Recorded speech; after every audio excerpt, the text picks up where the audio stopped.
আপনি সাধারণ গ্যাসের বোতল দেন যে 5 টাকা কয় টাকা ছিল 1150 টাকা কিনা আমার বাসায় গ্যাস নাই 2500 টাকা একটা গ্যাসের বোতল এগুলো না বাঁধতে খাবো এখন স্টুডেন্টরা নিজের রং করে করে আমার যাই ভাই এটাও কয়ে গেলাম আমার যদি কিছু হয় তাহলে আমার দুঃখ নাই আমি হক কথা কয়ে গেলাম আমার দুঃখ নাই ভাই আগে ভালো ছিল কিন্তু দুঃখের রাস্তা থাকবো মরণ হয় মুখটা পাইতেই দেবো কিন্তু আমি আবু সাইদ না বাইসে থেকে আমি খবর পড়বো মইলে দেখ এই খবর হবো না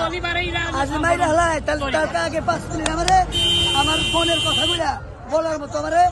টাইম দিয়ে বইলে এলাম নিজে খেসে হারাবো আলা গুলি করে বাইরে আলা দুঃখ নাই এই রাষ্ট্র নিয়ে আপনার আর কি কি অভিযোগ আছে ভাই অভিযোগের শেষ নাই তাহলে আমার খাতা কলম লেগে বলছিল ভাই মুখে যা আছে বলেন। প্রত্যেকটা জায়গায় অভিযোগ ভাই প্রত্যেকটা জায়গায় অভিযোগ আপনি সাধারণ গ্যাসের বোতল দেন যে 5 টাকা কয় টাকা ছিল 1150 টাকা কিনা আমার বাসায় গ্যাস নাই 2500 টাকা একটা গ্যাসের বোতল এগুলো না বাঁধতে খাবো গ্যাসের বোতল গুলো না ভাত খাবো এরকম সবটা সাইড ভাই